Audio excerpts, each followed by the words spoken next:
ಸುಬ್ಲಕ್ಷ್ಮಿ ಅವರೇ, ನಿಮ್ಮ ಹತ್ರ ಒಂದು ವಿಷಯ ಕೇಳಬೇಕಿತ್ತು. ಕೇಳಿ ಸಾ. ನೀವು ನಿಜವಾಗ್ಲೂ ನಮ್ಮ ಮನೇಲಿ ಖುಷಿಯಾಗಿದ್ದೀರಾ? ಅಯ್ಯೋ ಸಾ, ಯಾಕೆ ಹಿಂಗೆ ಕೇಳ್ತೀರಾ? ಬೀದಿಲಿ ಇರ್ಬೇಕಾಗಿದ್ದು ನನಗೆ ಆಶ್ರಯ ಕೊಟ್ಟಿದ್ದ ದೇವಸ್ಥಾನ ಅದು.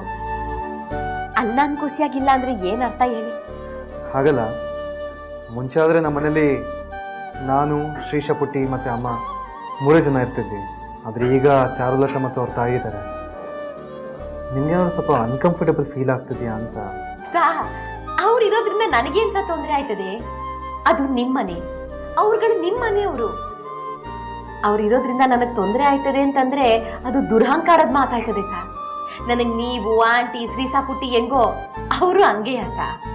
ಅದು ಹಾಗಲ್ಲ, ಅವ್ರುಗಳಿಂದ ನಿಮ್ಮ ಮನ್ಸಿಗೆ ನೋವಂತ ಮಾತುಗಳೇನಾದ್ರು ಅದನ್ನೆಲ್ಲ ಮನ್ಸಿಗೆ ತಗೊಂಡ್ರೆ ಅಲ್ವಾ ಮನ್ಸಿಗೆ ನೋವಾಗೋದು.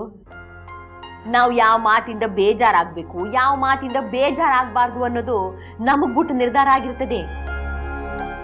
ನೀವು ಅದ್ರ ಬಗ್ಗೆ ಚಿಂತೆ ಮಾಡಬೇಡಿ ಸಾ, ನಾ ಸಂತೋಷವಾಗೇ ಇವ್ನಿ. ಗೊತ್ತಿಲ್ಲ, ಆದರೂ ನಾನು ನೀವು ಈ ಮಾತುಗಳನ್ನ ನಂಬ್ತೇನೆ. ಅಂದಾಗೆ ಈ ಆಸ್ತಿ ವಿಚಾರ ಏನಾಯ್ತು? ನಿಮ್ಮ ಅತ್ತೆ ಮಾವ ತಗೊಂಡಿದ್ದ ಡಿಸಿಷನ್ನಿಂದ ಗುರುಮೂರ್ತಿ ಅವ್ರಿಗೆ ಬೇಜಾರಾಗಿದೆಯೋ ಅಲ್ವೋ ಗೊತ್ತಿಲ್ಲ, ಆದರೆ ಆ ಶನಾಯಾಗಂತೂ ಹೊಟ್ಟೆ ಉರಿತಾ ಇರುತ್ತೆ ಅನ್ಸುತ್ತೆ. ಗೊತ್ತಿಲ್ಲ ಸರ್, ಆದರೆ ಅವ್ರ ನಿರ್ಧಾರದಿಂದ ನಾನಂತೂ ಖುಷಿಯಾಗಿಲ್ಲ. ಯಾಕೆ ಸುಬ್ಲಕ್ಷ್ಮಿ ಅವರೇ? ಅವ್ರು ಅಷ್ಟೊಂದು ಪ್ರೀತಿಯಿಂದ ಆಸ್ತಿ ಎಲ್ಲ ನಮ್ಮ ಹೆಸರು ಮಾಡಿದ್ದಾರೆ, ನೀವು ನೋಡಿದ್ರೆ ಖುಷಿ ಇಲ್ಲ ಅಂತ ಹೇಳ್ತಾ ಇದ್ದೀರಾ? ಸಾ, ಆಸ್ತಿಗೋಸ್ಕರ ಅತ್ತೆ ಮಾವಯ್ಯನ್ ಮರಳು ಮಾಡಿ ಅವರಿಂದ ಅವ್ರ ಎತ್ತ ಮಗನ್ನ ದೂರ ಮಾಡಿದೆ ಅನ್ನೋ ಅಪವಾದ ನನ್ನ ಮ್ಯಾಗ ಬರಬಾರ್ದಲ್ವಾ ಸಾ? ಮೊದ್ಲಿಂದನೂ ಅತ್ತೆ ಮಾವಯ್ಯಂಗೆ ಆಸ್ತಿನ ಇವ್ರ ಹೆಸರಿಗೆ ಮಾಡ್ಬೇಕು ಅಂತಾನೆ ಇತ್ತು ಸಾ. ಆದ್ರೆ ಇವರ ಸನಿಯ ನಿಂದೆ ಬಿದ್ದು ಅತ್ತೆ ಮಾವಯ್ಯ ನಂಬಿಕೆ ಕಳ್ಕೊಂಡ್ರು. ಈಗ ಆಸ್ತಿನ ನನ್ನ ಹೆಸರಿಗೆ ಮಾಡೋರೆ. ಆಸ್ತಿ ಇರೋದು ಹಳ್ಳಿಲಿ, ಅದನ್ನ ನೋಡ್ಕತ್ತಿರೋದು ಅವರು. ಅಂತದ್ರಾಗ ಆಸ್ತಿ ನನ್ನ ಹೆಸರಿಗೆ ಮಾಡಿದ್ರಿಂದ ಏನ್ ಬಂತು ಸಾ?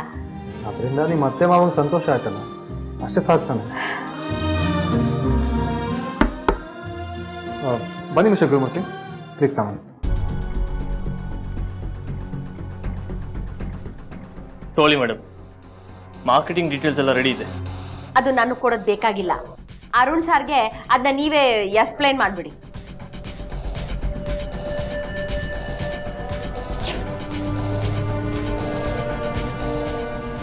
ಏನ್ ಹಂಗ್ ನೋಡ್ತಿದ್ದೀರಾ?